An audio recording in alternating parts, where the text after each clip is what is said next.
I want to begin with a genealogy of some definitions of hospitality and the stranger in two basic traditions, the Indo-European and the Abrahamic, that could be said to comprise the main influences on our Western notion of hospitality.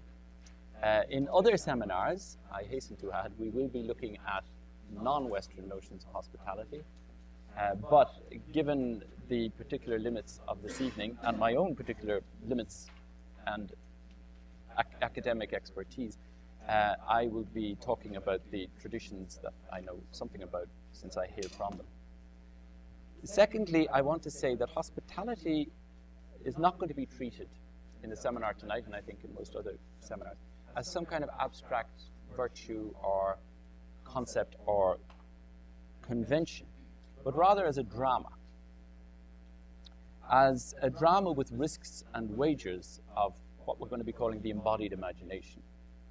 And what we mean by that is that instead of treating the other, as is often done in contemporary and indeed traditional philosophy, as a problem of other minds, as a metaphysical question of substances, mind-body problems, cognitive science, and so on.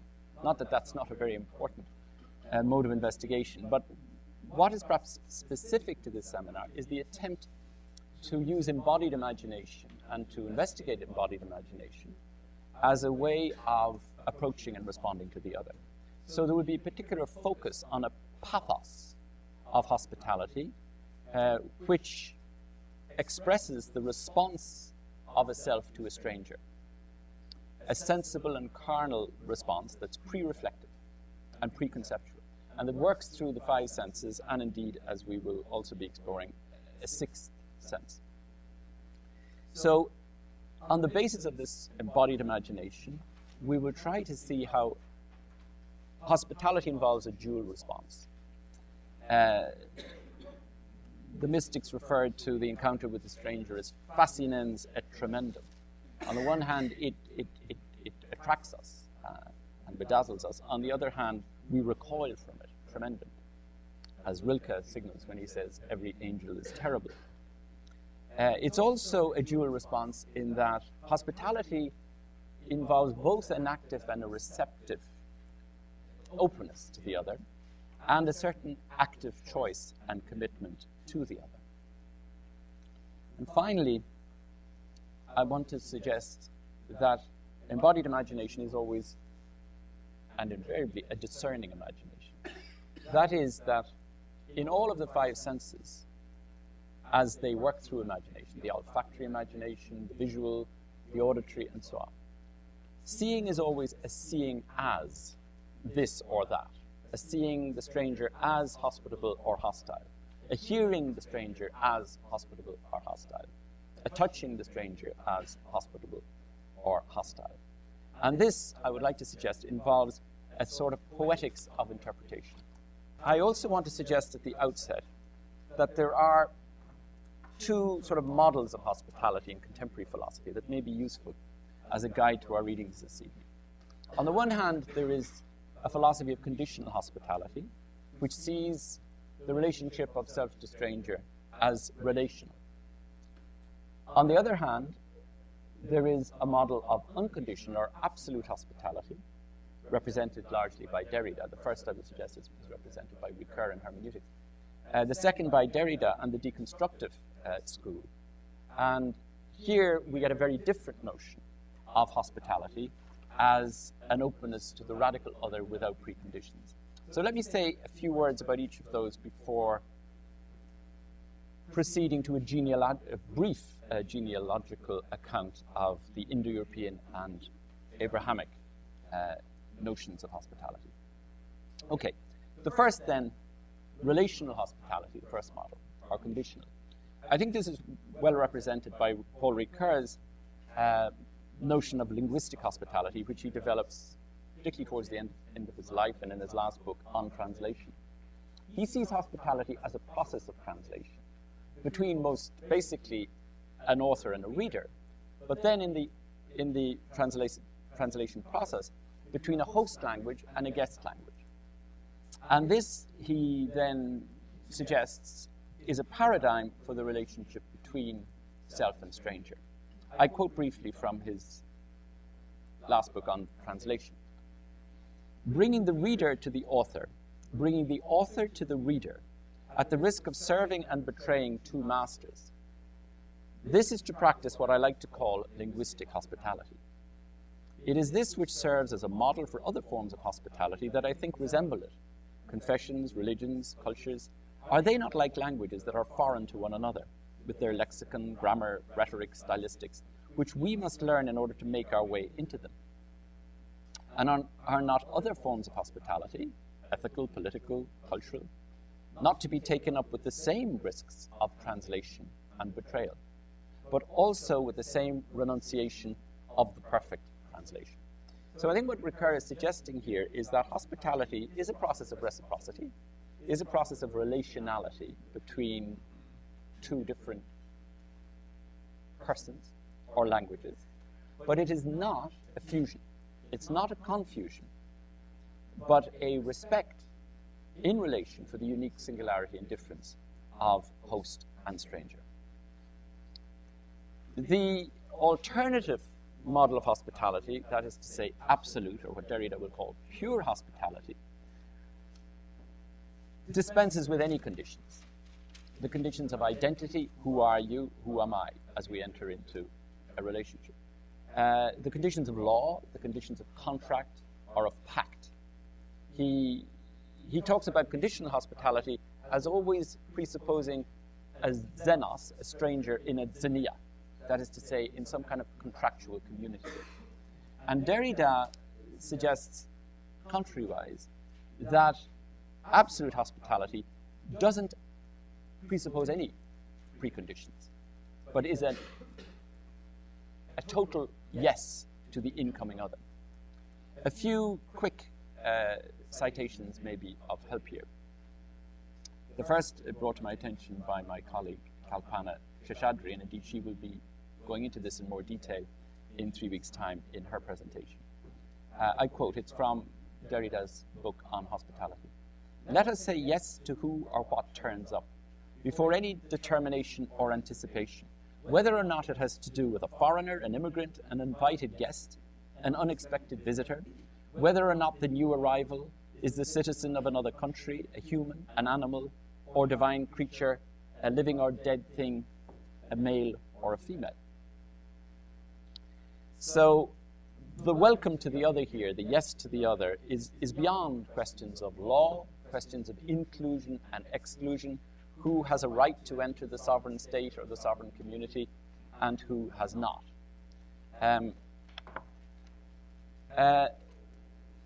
This one, again from hospitality, where he says that unconditional hospitality is always a break with everyday conventions of hospitality governed by rights, contracts, and duties. And he argues, absolute hospitality requires that I open my home and that I give not only to the stranger furnished with a family name and a social status and identity, but to the absolute other, unknown and anonymous, and that I give place and let come and arrive, let this other take his place or her place in the place that I offer them, without demanding that they give their name or enter into some reciprocal pact. So no us, no them.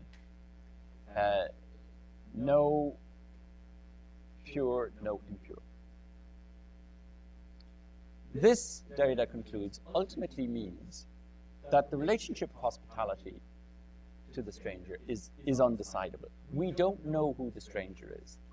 And if we do know and decide in advance what kind of a stranger it is, then we're not being hospitable. Or at least it's not pure hospitality. For pure hospitality, or pure gift to occur, he says, there must be absolute surprise, that is, an opening without horizons of expectation to the newcomer, whoever that may be. And he goes further. The newcomer may be good or evil, but if you exclude the possibility that the newcomer is coming to destroy your house, if you want to control this and exclude this terrible possibility in advance, there is no hospitality. So, he concludes, like the Messiah, the stranger must arrive wherever he or she wants. robustly put. And yet we may ask a question before we pass on.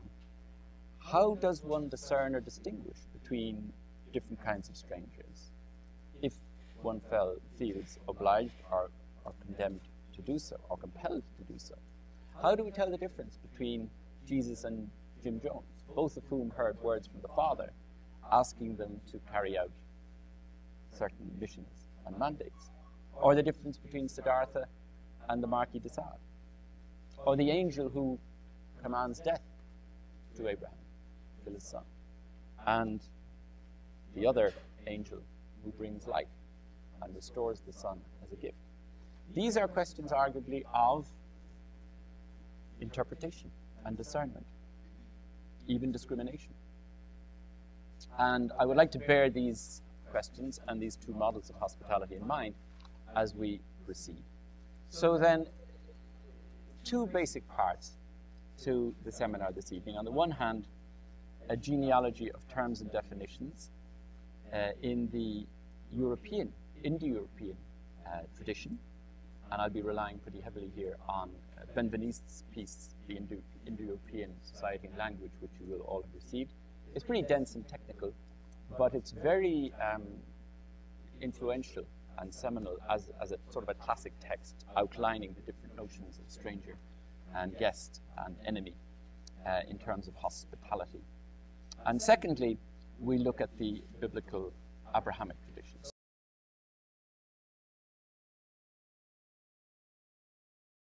So I'll start with the Indo-European.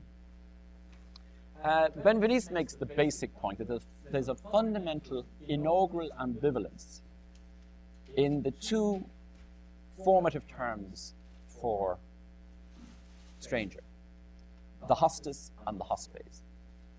And he says it's because of this fundamental ambivalence in both terms that hostility can become hospitality and hospitality can become hostility. In fact, Derrida's reading of this is that the Indo-European notion of hospitality should be called hospitality because it contains the two almost alternatively. Benveniste's basic claim is that the original sense of stranger as hostis, the Latin term,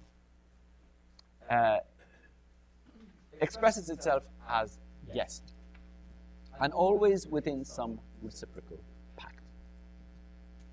The related terms for this are therefore interesting. We have hostis, which means somebody with equal rights, the other that is given equal rights to those natives within the community.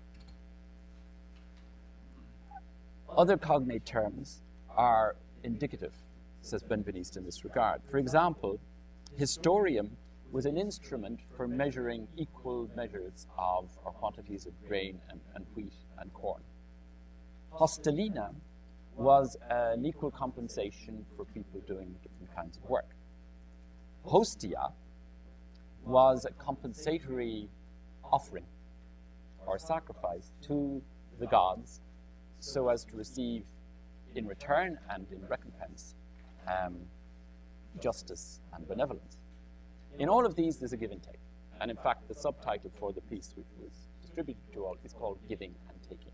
It's not unique to the Indo-European, by the way. I just mentioned this in parenthesis, although we don't have time to go into it. But for instance, the Native American practice of potlatch, so famously analyzed by Marcel Mauss, makes the point that the basis of their civilization and society was also based on a give and take of gifts. So moving on to the development of hostis, originally as guest, he says over time it develops into the notion of enemy, hostis as enemy, and hence our word hostility.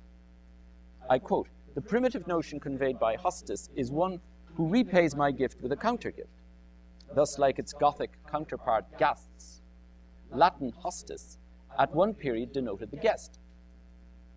The classical meaning enemy must have been developed when reciprocal relations between clans were succeeded by the exclusive relations of civitas to civitas." So as one moves from the communal give and take where there can be contracts and compacts at sort of a relational level to the abstract contractual state, the hostis as guest becomes hostis as enemy, because now the other is considered a threat to the sovereign state, which is one and indivisible, as Rousseau tells us, and indeed Hobbes. Now, moving on to the second seminal term, hospes, Benveniste remarks a similar ambivalence at work, though in a slightly different way, and with a slightly different inflection. Here, hospes refers to both the host and the guest, and in this kind of interconvertible way. The host who receives or refuses to receive the stranger as guest is a hospes. And indeed, ultimately, the hospes develops both senses of both master and guest. In fact, guest master is, says Benveniste, probably the best translation for hospes. Now, he makes much of the fact that in the term hostipets, which is at the root of hospitality, there is that little monosyllable pet, which is related in turn to our Latin word pot, potestes, potest, meaning power or potency. And Benveniste's basic point is that the master of the house, the hospes, is the one who has power over both the house, the economy of the house, but also over others who may be invited into the house. So it's basically a question of identity. The master has an identity precisely because the master is not the other, the guest, the stranger, who is invited in. And the master, as guest master, has a right and a power to include and to exclude. So one can have favorable strangers or hostile strangers, but it's the master of the house who, as hospes, decides this matter. To summarize Benveniste's rather complicated arguments, the positive sense of the hospitable host relates to one who receives and welcomes the guest as a foreigner or a stranger in some kind of reciprocal gesture. But this positive and original sense gradually fades out in the development of anonymous states and regimes, particularly in Indo-European Western society. Quote, final quote, one of the Indo-European expressions of this institution of hospitality as reciprocal obligation is precisely the Latin term hostis. In historical times, the custom had lost its force in the Roman world. It presupposed a type of relationship which was no longer compatible with the established regime. When an ancient society becomes a nation, a civitas, the relations between man and man, clan and clan, are abolished. All that persists is the distinction between what is inside and what is outside the civitas.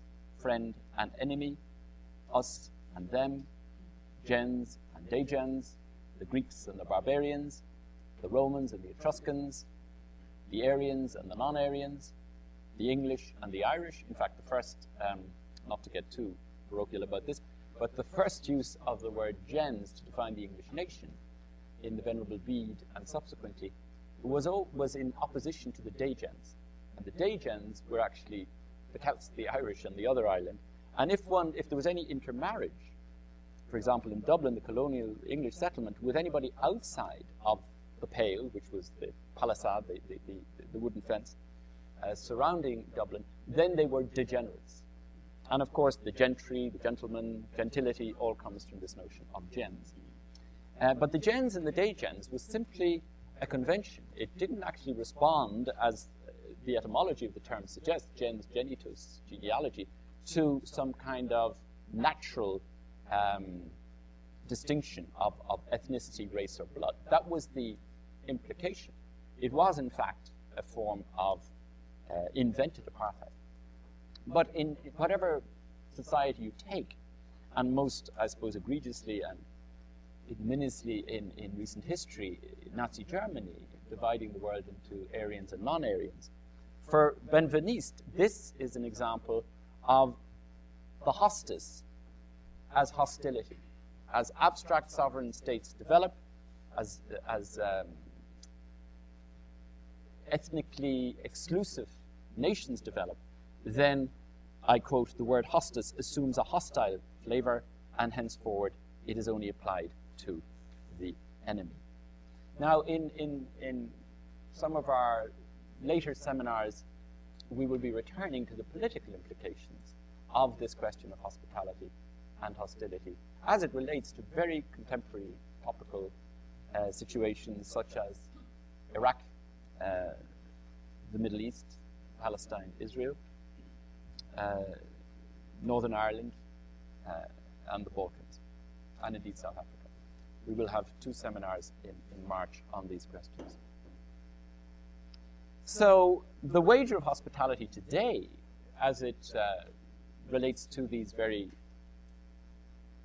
topical and burning issues and examples, is a question of how one turns aliens and strangers into guests. How one turns scapegoats into friends. That's the drama and that's the risk of hospitality. And the implications, I think, are radical and extensive. Before I leave the Indo-European genealogy, I want to take just 2 very brief examples of hospitality in sort of a cultural context. The Greek and the Indian or Hindu. Firstly, the Greek. It's interesting that Zeus was known as Zeus Xenios, namely the protector of strangers. And he himself appeared as a stranger in disguise in many occasions, including in the famous encounter with Baucis and Philemon, who do not at first recognize him or Hermes as disguised as strangers. And the greatest crime in Greek society was, as Zeus at any rate determined, the offense against the stranger. And this ethic of hospitality is powerfully manifest in Greek literature. In the Homeric code of Philoxenia, both in the Odyssey and the Iliad, one thinks, for example, of how the Phaeacians welcome Odysseus, how the Cyclops refuses to. In one case, an observance of the ethic of hospitality, in the other case, a breach. Or how in the Iliad, the Homeric code of Xenia, or hospitality, is evidenced in the famous example of Glaucus and Diomedes, represented on this vase here. In the 6th book of the Iliad, Homer recounts how these enemies come together, but refuse to kill each other when they acknowledge that they're bound by a tie of hospitality. Here's the passage in question. You are for me a guest, Xenos, says Diomedes. I am your host in the heart of Argolid, and you are mine in Lycia. Let us avoid each other's javelin, and instead exchange our weapons, so that everyone may know we are hereditary guests. And here you might say we have the origin, in a way, of the handshake. Instead of putting one's hand to the scabbard to draw a sword and kill your enemy, you put your hand into the hand of the enemy. Later again, the notion of hospitality returns in Greek society in a very formative way also in the Socratic code of hospitality to the stranger. This occurs in several of the dialogues, but just to mention 1 or 2, you have the openness to the Eleatic stranger in the Parmenides, to Gorgias, the eponymous Gorgias, in the dialogue of that name, and also in the Phaedrus, a kind of a dramatic decision that Socrates himself has to make when he follows the injunction, know thyself, and looking into himself sees 2 possibilities. He sees a stranger in himself, which terrifies him, Dinon. And he sees 2 aspects, or 2 faces. On the one hand, 2 alternatives. On the one hand, the stranger in himself appears like Typhon, the destructive god from Tartarus, with multiple heads, and multiple swords coming from Hades. On the other hand, he sees his daimon. The other is what he calls the gentle and divine philosopher.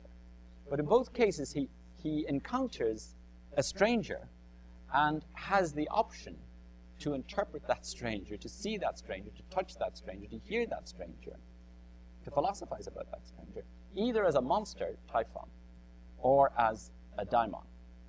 So there is the hostile and the hospitable, even in the Socratic response to the stranger.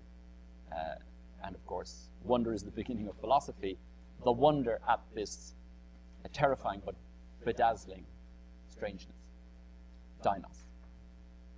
Now, these are issues that are going to be returned to, particularly in our May conference, by a number of philosophers, John Sallis, John Manoussakis, John Caputo. So I leave them here for now. But I want to just mention one other example from Indo-European society to take us a little bit towards the East. And that is the Indo example.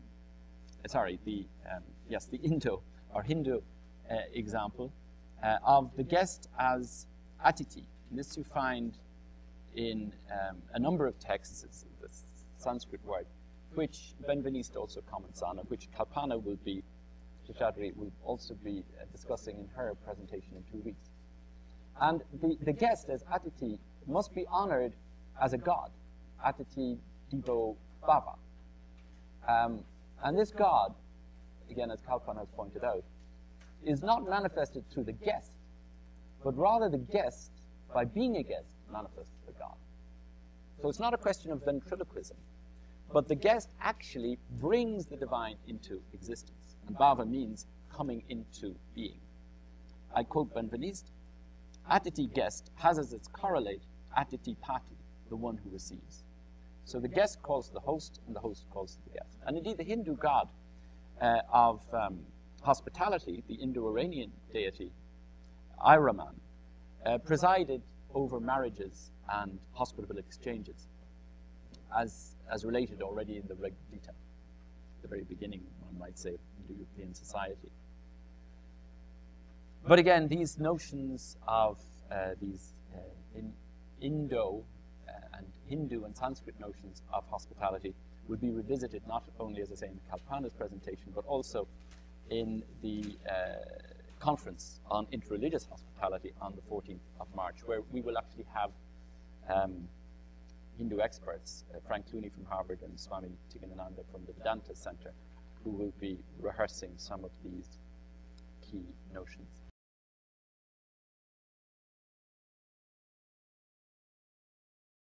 I want to move on now to the second part of this seminar. That is the Abrahamic tradition, having said those few introductory remarks about the Indo-European.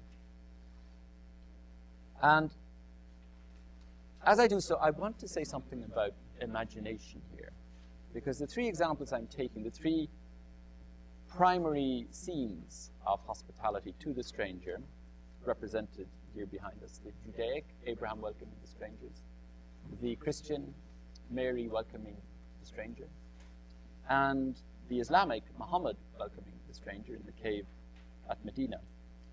These are arguably instances of what Al-Arabi, the famous Islamic philosopher and mystic, called the imaginal. The imaginal, as he understood it in his book of Theophanies, was an invisible meaning becoming visible to us in the form of an appearance, surah. And this works, according to Al-Arabi, through imagination. We can only see it through the embodied imagination. And it's a bridge as such between the spiritual and the corporeal worlds. I quote, "Revelation begins with imagination," says Al-Arabi. "The angel imaginalizes itself as a man or as a person who is perceived. The angel casts the words of the Lord in the prophet's hearing, and this is revelation." So in other words, if we have no embodied imagination, we cannot open our eyes and ears and other senses to the stranger who comes. Indeed, he has a beautiful verse, Al-Arabi, where he says, it's the stranger speaking, "Dearly beloved, I've called you so often and you have not heard me. I've shown myself to you so often and you have not seen me. I've made myself fragrant so often and you have not smelled me. Savorous food and you have not tasted me. Why can you not reach me through the things you touch or breathe me through sweet perfumes? Why do you not see me? Why do you not hear me? Why? So, in this instance, in Al-Arabi's verse, it is the divine stranger who is asking to be received and hosted and welcomed through the embodied imagination and the five senses. My wager then is that in the three inaugural scenes, imaginal scenes of the three Abrahamic religions, there is a poetics of the stranger at work. And the poetics of the stranger in turn entails and calls for a hermeneutics of the stranger. Hermeneutics coming from the Greek term hermenein, to interpret. Okay, let me take each of the Abrahamic primary scenes in turn. I start with the Judaic. It's a dry, hot day in the desert of Mamre. An old man is sitting at the door of his tent, pitched under the shade of an oak tree. His wife Sarah is inside the tent, sheltering from the midday sun. She's not happy. She is over 100 years and she is barren.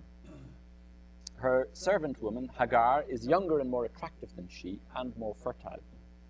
She's a rival. Abraham is brooding about his unhappy wife, about the future of Israel, when suddenly a shadow flits across the sunlit ground in front of him. He looks up to see strange men standing before him, and he is filled with fear. Why have they come, he wonders? To kill me? To kill us? There are three of them, strangers, and he has two women to protect, his wife and a servant girl. Should he kill the strangers? But instead of reaching for a weapon or retreating to his tent, Abraham finds himself running towards the visitors. He greets them, bows to the ground, and invites them to a meal. He asks Sarah to knead 3 measures of her best flour to make loaves, while he fetches a calf and prepares it with curds and milk. Then Abraham stands under the oak tree and watches the strangers eat. When they have finished, they announce that they will return in a year, and when they do, Sarah will be with child. Sarah, standing inside the entrance of the tent, laughs when she hears this, for it's quite impossible that she be with child. But the stranger repeats the promise. Nothing is impossible to Yahweh. I shall come back to you at the same time next year, and Sarah will have a son. Now that's a kind of a liberal gloss on Genesis 18, but I'm sure you get the picture. What's interesting here is, as the New Jerusalem Bible indicates, that while the strangers come initially as 3, they end up as 1. Yahweh, the divine, once they receive hospitality. So hospitality enables the strangers to manifest the divine, arguably to become the divine. It enables the impossible to become possible, enmity to turn into hospitality. The impossible to become possible in the sense that Isaac will be born to a woman who cannot bear him. And of course the name Isaac itself means in Hebrew, one who laughs. And Sarah laughs at the impossibility, at the contradiction of an infertile woman suddenly being the bringer of natality. Now, Abraham himself, of course, is arguably the wanderer par excellence. Maybe he learns this from the 3 strangers, one might say. He's the nomadic tent dweller. The Aramaean celebrated in Psalm 119, I'm a stranger on this earth. Or as Hegel put it, not meaning it as a compliment, Abraham is a stranger on earth to soil and men alike. And indeed, the Jewish festival, the annual Jewish festival of Sukkot, is a reminder to the Jewish people that they were tent dwellers. In fact, there's sort of a symbolic erecting of a tent, even within houses and gardens, to remind the people of Israel that they were once strangers on the earth. But if Abraham is a prophet of strangeness, he's also the first to to experience the temptation of closure, of hostility. That is, to fold his tent and build a fortress. And so while he welcomes the three strange men, Anashim, they're men, they're not angels, as in the Chagall painting, but they become, as it were, angelic once hostility turns into hospitality. If Abraham is capable of this extraordinary hospitality in overcoming his initial fear before the terrible angels, the terrible strangers, he's also capable of the cruelest acts. For he too can do extremely inhuman things. He expels his foreign slave girl, Hagar, into the wilderness with their son Ishmael. So if Isaac is received in hospitality, Ishmael is banished in hostility. And one could say that on Mount Moriah, Abraham is faced with a similar response of hostility and hospitality to the voice of the stranger. One he interprets as a command to kill his son Isaac. Another as a command to save his son Isaac, to receive his son Isaac, as it were, back as a gift, as Kierkegaard puts it in Fear and Trembling. But he's capable of both, and happily, he made the right choice. But it's a drama, it's a risk, it's not a foregone conclusion. Elsewhere in the Jewish Bible, the Torah, one finds similar examples of very holy men and prophets, figures, being capable of both hostility and hospitality. Saul, for example, goes out to kill the Amalekites, but ends up dispensing mercy. Jacob wrestles with the dark, anonymous someone, Ish, through the night, fights with him as a threatening adversary, as a terrible angel, until he finally opens himself to this other, welcomes the other, and discovers that it's the face of God. Peniel, the name of that place, is called after the face of God. The next day, he is reconciled with his estranged rival brother, Esau. Levinas has an interesting gloss on this when he says, the epiphany of the face-craft face opens humanity. The face in its nakedness as a face presents to me the destitution of the poor one and the stranger. And indeed, this Levinasian interpretation of hospitality is going to be developed in some detail by Jeffrey Blochel in his seminar in 3 weeks' time. One or two more brief examples. In the Passover, for instance, Feast of the Passover, one is reminded that one was a stranger once and therefore should always be welcoming to strangers that are not part of one's people or nation. You shall not oppress a stranger, for you know the heart of the stranger, having yourselves been strangers in the land of Egypt. Exodus 22. And it's, I think, interesting to recall that that three of the earliest books of the Bible are about strangers. Job, Ruth, who was a Moabite, an alien accepted by Boaz into the community. And of course the Song of Songs, where the Shulamite woman is dark but beautiful. She comes from elsewhere. And while resisted by the sentinels of the tribe, of the city, Solomon receives her. So the lesson seems to be that loving your other is more divine than loving yourself, or indeed your own. And that's probably why the Hebrew Bible has 36 commands to love the stranger and only 2 to love your neighbor. Now, Deuteronomy is the text par excellence of and on the stranger. The term used in Deuteronomy is ger. Deuteronomy 10, he shows his love for the stranger by giving him food and clothing. And this is translated, this term ger, the Hebrew term, is translated into xenos in Greek, hence xenophilia, xenophobia, our own English words, and peregrinus in Latin, hence peregrination. So here are just a few sample citations, and there are over 30 such in Deuteronomy. Cursed is he who distorts the justice due to a stranger, orphan, and widow. You shall not pervert the justice due to a stranger or orphan, nor take a widow's garment in pledge. You shall rejoice the Lord your God and the stranger and the orphan and the widow who are in your midst, etc.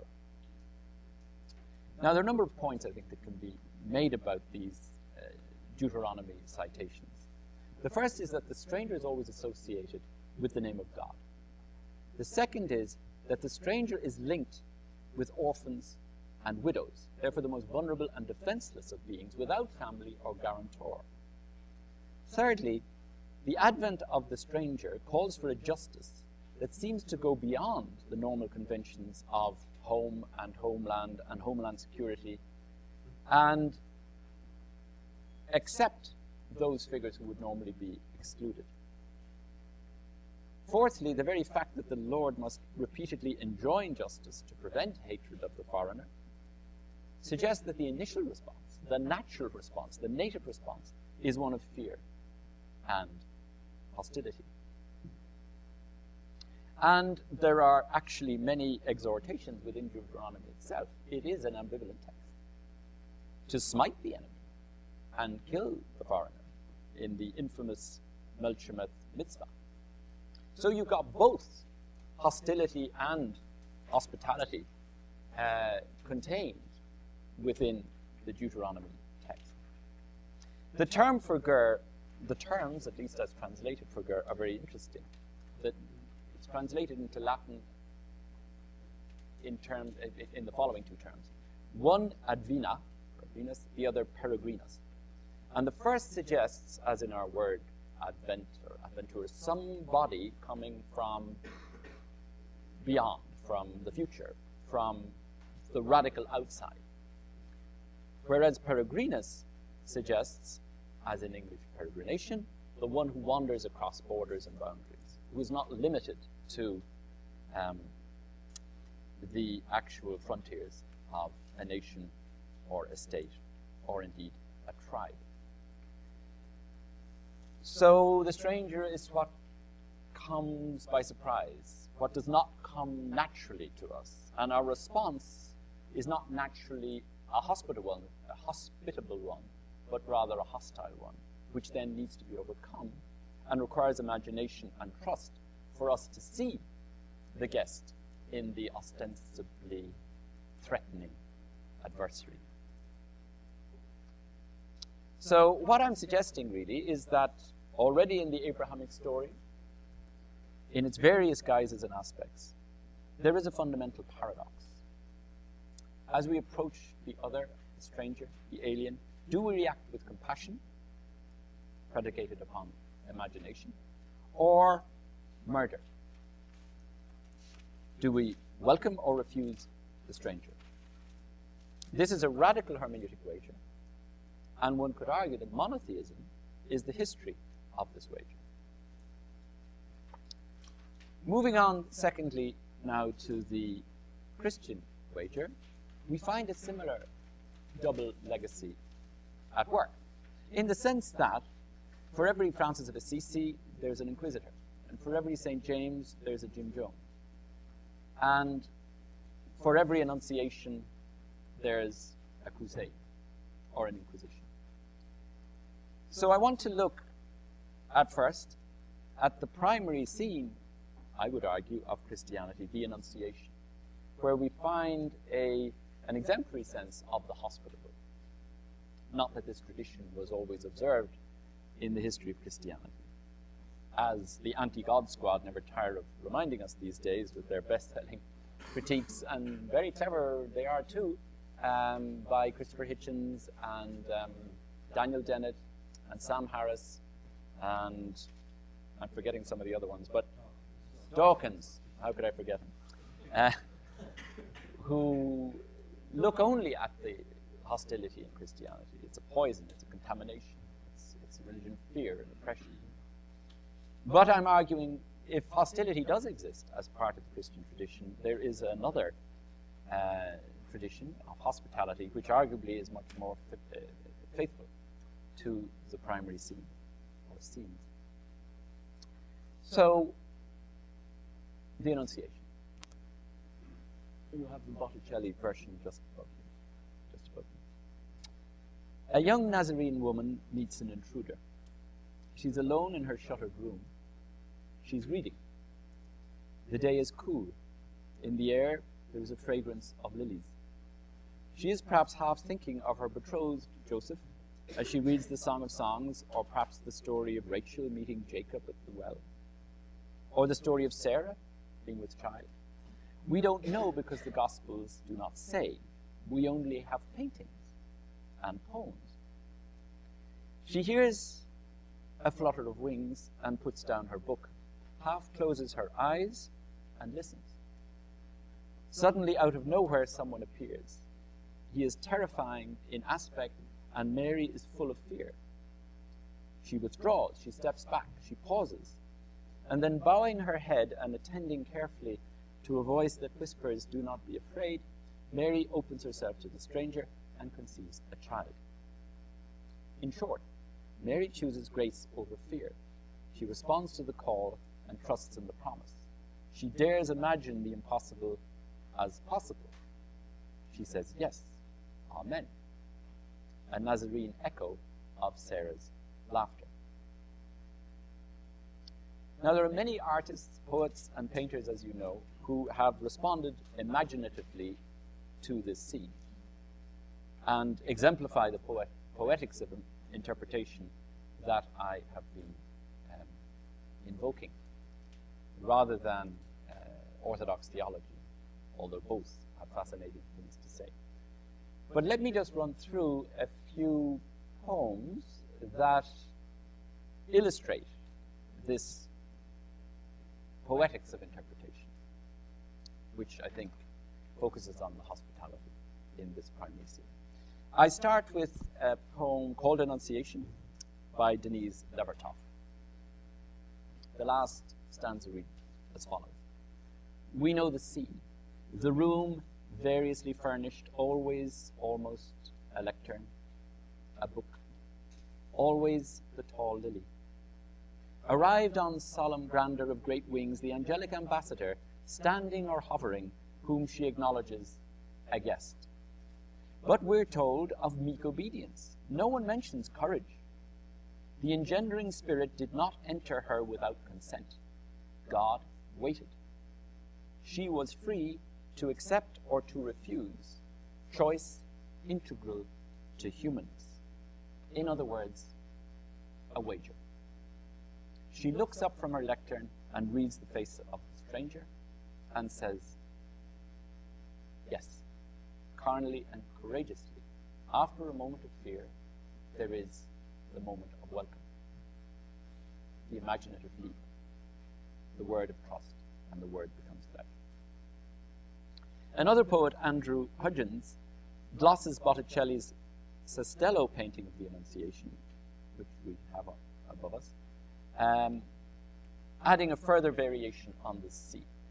Angel to Virgin, both her hands held up, both elegant, one raised as if to say stop, while the other hand, the right one, reaches towards his. And as it does, it parts her blue robe and reveals the concealed red of her inner garment to the red tiles of the floor and the red folds of the angel's robe. But her whole body pulls away. Only her head, already haloed, bows, acquiescing. And though she will, she's not yet said, "Behold, I am the handmaid of the Lord," as Botticelli, in his great pity, lets her refuse, accept, refuse, and think again. So again, the drama of hospitality. And the Greek translation here is very interesting, and the Greek rendition here is very interesting, because we're told that Mary is troubled when she first encounters this stranger, and ponders. She is troubled and ponders. And the two terms, as I say, we're reading.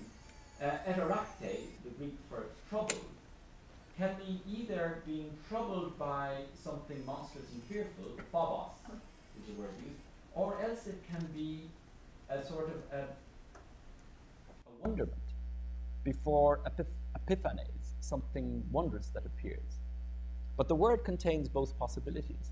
And the very same term is used in the Annunciation to Zechariah of the birth of John the Baptist, in the Annunciation to Manoah's wife of the birth of Samson, translated in the Septuagint again as Eterakte. And the second term, I think, is also significant. She was troubled, Eterakte, and pondered. Because here we have the poetics of interpretation, as it were. The word used in Greek is dialogisomai, which suggests, as in our word dialogue, that she is in relation to the other. She is dialoguing with herself and with the other. It is not violation. It is not divine rape. She can refuse or accept, refuse or think again. The theme of the stranger returns again in a very formative and influential way, I think, in the epiphany of the strangers, the three strangers, the Magi, the wise men who come from afar, from the east, to worship the child. And the child is a stranger to the earth, in a way hosted by them with their gifts. Just as the child, Mary's child, conceived in this moment of dramatic welcome, in turn, this child welcomes the three wise kings. So you've got a sort of a convertibility of guests and hosts. The foreign entering into the familiar and being welcomed as such. This is a theme later taken up by Andrei Rublev in his wonderful icon of the Trinity, painted in 1411, and is invoked by Greek Orthodox Christianity as one of the classic representations of the Trinity. Of course, the Trinity is represented in terms of three angels seated around a chalice or a cup. And arguably, these three angels are refigurations in some way of the three wise men and, of course, the three angels that appear to Abraham. And they represent the Trinity as a circle around this kora, this cup, which is in a way a bowl of hospitality that is linked in many other Greek and Oriental representations of Mary and Jesus as a kora akoraton. In many of the mosaics and icons, you have this idea of Mary with the child Jesus in her womb and the kora as the kora akoraton, the container of the uncontainable. And in this sense, one could see the kora at the center of Andrei Rublev's painting of the Trinity as an aperture without which, as in all human openings to the stranger, the sacred could not be embodied. So kora as a site of hospitality, both in the Abrahamic angels and the three persons of the Trinity, which are so beautifully brought together in Rublev's icon. Looking briefly at the life of Jesus, it's interesting how estranging and strange he appears to his disciples. Even his family say he's gone off his head. And on Mount Tabor, as in the Inn of Emmaus, he has to tell the disciples not to be afraid. He has to repeat the word of the angel. And indeed of all angels in theophanies in the three Abrahamic traditions, do not be afraid, because the initial reaction is one of terror. Rembrandt has a beautiful portrait. I'm sorry we didn't get both the Rublev and the Rembrandt up on the screen for you today, but he has a beautiful series of portraits on the Emmaus painting, and the one painted in 1628 shows Jesus in silhouette. It's a black, dark Jesus with no features, but irradiating this extraordinary epiphanic light. And the disciples in the inn are at once recoiling from the dark stranger that they can't make any sense of, they can't recognize. It's featureless and faceless, but is coming into light and will soon be recognized as he breaks bread, the act of hospitality. So returning from the dead and appearing as virtually dead, certainly as a departed one, incognito, it is only in the act of hospitality, once again, après coup, that the stranger is recognized as divine. Michel de Certeau has a beautiful reflection on this. Christ as the other voice, forever irrecoverable, the person of radical estrangement. But that's going to be commented on, I think, by Fanny Howe, our poet in residence here in the seminar, in her presentation on Michel de Certeau next month. It's telling, I think, that in the office of the Greek Orthodox Matins of Good Friday, there is a story of Joseph of Arimathea who seeks the body of Jesus from Pilate. And in this text, which I don't have time to go into, the play on stranger, guest, host, estrangement, hospitality is quite extraordinary. I'll just briefly quote one passage and then alert you to the words used. Not that I want to get too terminological or linguistic about this, but it runs as follows, the last verse. Joseph came before Pilate, beseeching him, saying, "Give me this stranger, who from infancy guested in the world as a stranger. Give me this stranger, at the sight of whose strange death I am estranged. Give me this stranger, who gave hospitality to the poor and the stranger." Now the terms for stranger is xenon, guested, xenisthenta, estranged, xenothenta, and hospitality, xenidzai. So you can see the play on the root xenon throughout that passage. And that wonderful paradox of the divine stranger as both host and guest.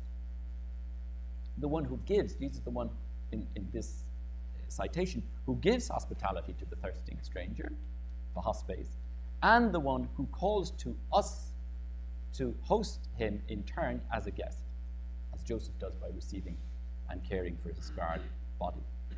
So Jesus is the one who both gives and receives hospitality as host and as guest. This kind of double play on host and guest is also captured in the Adore te devote chant celebrated on Monday, Thursday hymn, which concludes with this double image of Christ as both the one who offers the Eucharistic bread and the one who is received by us, or by communicants, as the bread is consumed. Lord, make known to us your presence at this table blessed. Stay with us forever, God, our host and guest. So let me conclude with what is arguably one of the most decisive passages on Christ the stranger. I refer to Matthew 24, where the term stranger appears 4 times. It runs, a part of it, as follows. For I was hungry and you gave me food, I was thirsty and you gave me drink, a stranger and you welcomed me. Hospes. And then of course they say, well, when did we see he was a stranger? For they had not recognized the divine embodied in the alien before them. But Jesus, by identifying explicitly and in 4 different mentions of the word hospes as the stranger, makes the point that hospitality is arguably the vocation of the Abrahamic. So there's a choice to welcome or repudiate the stranger, in Christianity as in Judaism. And I think it's not surprising when Jesus is asked in another episode in Luke 10 by the lawyer, who is my neighbor, that he replies with the story of the Good Samaritan, a stranger. Or in the decisive moment when he wants to reveal that religion should not be just a matter of ritual worship in temples and so on, but something worshipped in spirit. It is in an exchange with the Samaritan woman at the well that this takes place. And the only leper who comes back to say thanks when cured is the Samaritan. Allogenes. The text is, Jesus speaking, has none but this foreigner returned to give thanks to God. In terms of the monastic Christian tradition, and I'll end with this, one finds in St. Benedict's rule that was extremely influential in the development of Western monasticism. In chapter 53, this very unambiguous confirmation and celebration of the role of hospitality. I cite from chapter 53. This was written in the 6th century by Benedict. Let all guests who arrive be received like Christ, for he is going to say, I came as a guest and you received me. And to let all due honor be shown, especially to pilgrims, in the salutation of all guests, whether arriving or departing, let all humility be shown. Let the head be bowed and the whole body prostrated on the ground in adoration of Christ the stranger, who indeed is received in their persons. So theology is anthropology. And indeed, the abbot is enjoined to wash the feet of all guests, regardless of where they come from. So the Benedictine legacy is one expression and articulation of Christian hospitality. The Crusades and the Inquisitions and bloody religious wars are arguably a refutation and betrayal of that heritage. And the choice for Christians is obviously as contemporary as it is historical. Note Northern Ireland and the Balkans. Moving on then finally to Islam, particularly relevant as we speak and in this world, where very often Islam is prejudicially treated as hostile rather than hospitable. So in the remaining few minutes, I'd like to conclude with some remarks on Islam. It will be taken up again in our March conference with Jim Morris and some other experts in Islam. The primary scene of Islam. Third on top. Of course, Muhammad is blank, because one doesn't want to become too iconic. And the stranger is represented in the multiple faces of Gabriel on the top part of the painting. Primary scene. A respected businessman called Muhammad retires to a cave on the summit of Mount Hira. It's the month of Ramadan, 610. Here, as was his annual wont, Muhammad sets to praying, fasting, and providing alms to the poor and outcast members of Meccan society who visited him. This time, however, on the night of the 17th Ramadan, something extraordinary happens. Muhammad is woken from his sleep by a strange presence in the cave. Something grips him until he can hardly breathe. All his certainties desert him, dissolving into the walls of the cave. His entire body is convulsed, and he sweats profusely in the cool of midnight. Muhammad struggles, fearing his life may be in peril. Then suddenly he stops and listens. Muhammad decides to trust the incoming presence, and no sooner has he overcome terror and surrendered Islam to the stranger before him than he hears a voice speak through him. It's the voice of the angel Gabriel. Muhammad parts his lips, and the first words of a new Arab scripture issue from his mouth, the Quran. The Prophet of Islam is born, discovering himself a foreigner within his own mother tongue. When I heard the Quran, he announced later, my heart was softened, and I wept, and Islam entered me. Muhammad didn't speak for a long time after this trauma, and he never wrote anything down. Hard to believe in the way certain non-representative fundamentalists invoke the Quran. And he says, when he speaks finally to his wife and cousin, and then once later to some friends, but he says, talking about the revelation in the cave, that his soul was torn from him.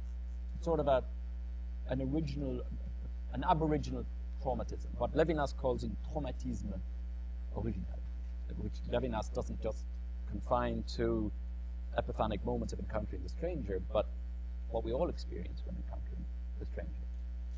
The message of Islam is one of, I quote Muhammad, respecting the weak and the vulnerable, the widow, the orphan, and the stranger.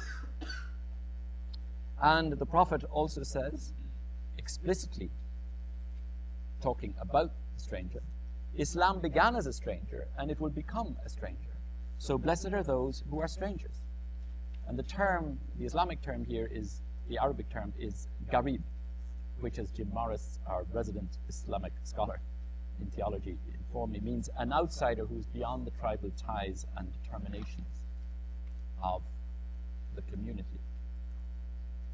So again and again, throughout the Quran and the Hadith, one finds precepts about hospitality to the other and to other nations. For example, the Quran 49, "We have made you into nations and tribes so that you can get to know and befriend each other."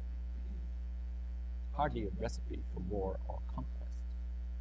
And Muhammad's injunction that one not try to interpret the Quran in any absolute way, because that alone can be interpreted by God, is itself a warning and a caution against dogmatism of any kind.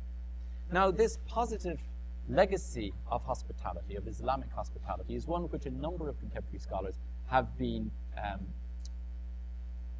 articulating in contemporary debates.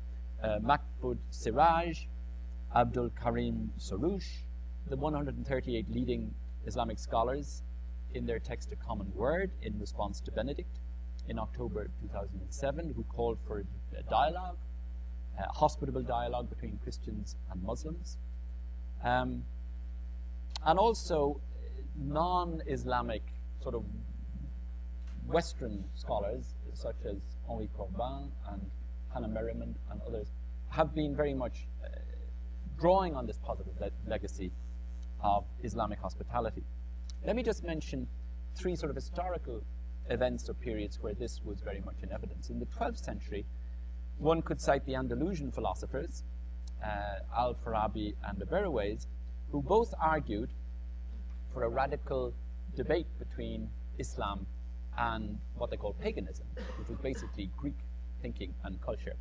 And Averroes, in his famous book of Differences, as it was called, the Fasal, talks about Islam and Greek philosophy as milk sisters, absolutely indispensable to each other if truth is to be known. So during this period, and including figures like Biruni and Ghazali, one finds a sort of a golden age of interconfessional hospitality. Not that all the clerics took this on board, but it was advocated by these key philosophers and leading figures.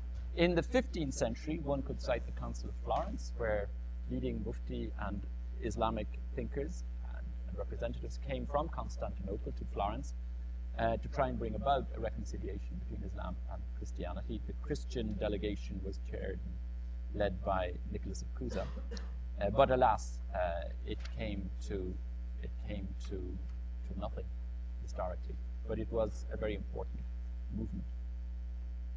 And then, thirdly, I'd like to mention another golden age in Indian Islam. In the 16th century, 1617, under the Mughal emperors, Babur and Akbar.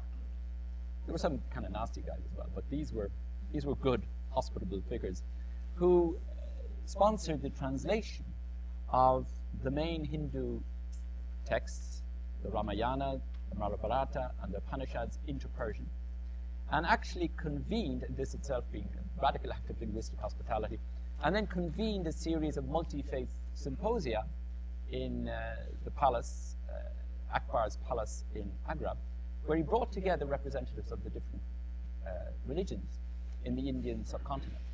There were Brahmins, Sheikhs, Christian Portuguese missionaries from Goa, Zoroastrian representatives from Gujarat, and so on. And at the very time, in 1600, when Akbar was actually conducting this interreligious debate, hoping that one could develop an interspiritual philosophy, which he called Din-e-Ilahi, in that very year, we might recall, Giordano Bruno was burnt alive in the Campo dei Fiori for his interreligious imagination. So one sometimes, thinks of the West as always on the side of hospitality and the pagan East as somehow representing its alternative.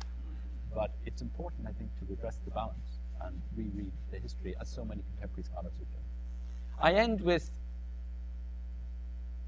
two examples from Islamic poets on the question of hospitality. The first, Hafiz and the second, Das Kabir, both Islamic mystics, who very much exemplified Ibn Arabi's notion of the imaginative, the creative imagination which responds from the heart, al-qalb, to the incoming stranger, who, if one responds hospitably to the stranger, is manifest as ishan, as beauty, as divine beauty. So a word briefly on each. Hafiz of Shiraz was a 14th century poet who wrote in Persian and who, like Kabir, talked of God as an uninvited guest. He believed that the heart, the qalb, was the locus, the imaginative locus of the encounter with the beloved guest. And he addresses in one of his ghazals his readers thus: if God invited you to a party and said, everyone in the ballroom tonight will be my special guest, how would you treat them when you arrive? End of quote. In other words, if we are all God's guests on this earth, how should we behave towards each other, and how do we know who is our host? God, suggests Hafiz, is the beloved host of hosts, who teaches us hospitality by coming to us in the guise of the guest, inviting us to host him or her in turn, as would a lover. And he deploys this language of theoerotics, where God is the lover and we are the beloved, or vice versa. Meeting with a stranger, Hafiz argues we shouldn't ask for their history or their allegiance or their identity. We should simply say, oh my dear, my beloved, be a stranger and ask no comrade's story. So in Hafiz's poems and ghazals, again and again, it's as if God has invited many different people to celebrate in his house and asks us as follows to respect them no matter how strange their games. And their games are games of love. And yet in love, how do we know that the lover is divine or human, is a friend or a trickster, is to be trusted or not? There's always a wager, there's always a risk, there's always a drama. Hafiz says of God, he is a voyaging friend who comes and goes, calling and courting his creatures. God has made love with you and the whole universe is germinating inside your belly. Embodied imagination par excellence. So in this play of theoerotic hospitality, the divine and humans, endlessly, the beloved and the lover, endlessly exchange the roles of guest and stranger. The sacred and the profane rub shoulders and drink from the same cup. But there's always the question, when the stranger comes, of turning initial hostility and fear to hospitality. Finally, Kabir Das, a 15th century visionary raised in Islam in northern India, who grew up to embrace both faiths, Muslim and Hindu in turn. In a sense, you could see him as an anticipatory prophet of what now is called dual religious belonging. And he invoked Allah and Rama, the Islamic and the Hindu gods, as his fathers. I am a hybrid child, well, he doesn't say hybrid, I am a child of Allah and Rama. And there is one thing in the world that satisfies. There is one thing in the world that satisfies, and only one, and that is meeting with the guests in our everyday midst. He has a beautiful poem where he says at the end, when you leave off your clothes and kill your senses, you do not please the Lord. The man who is kind and practices hospitality, who considers all creatures on earth as his own self, this is the one who attains immortal being. When Kabir died, Hindu and Muslim extremist sects fought over his body in order to appropriate it for their rival funeral rites. And legend has it that when they finally got to the shroud and lifted it, there was no corpse, but only a bed of jasmine. So, to summarize my argument, or my hypothesis rather, in this introductory seminar tonight, I've tried to bring various strands and definitions together. I would say that the hypothesis I've wagered here is that the three Abrahamic religions testify to a basic alternative in our response to the stranger. We either murder the stranger, or we overcome our fear and welcome the stranger. We respond with hostility or hospitality. Western culture, I'm suggesting, combining as it does both the Indo-European and the Abrahamic traditions that we briefly looked at tonight, Western culture, as such, is the history of this wager of hospitality. And our seminars will, I hope, explore in different ways, in different interdisciplinary ways, the radical implications and consequences of this ongoing drama. So thank you for your attention, and now we have, I think, about 30 minutes for question and answer.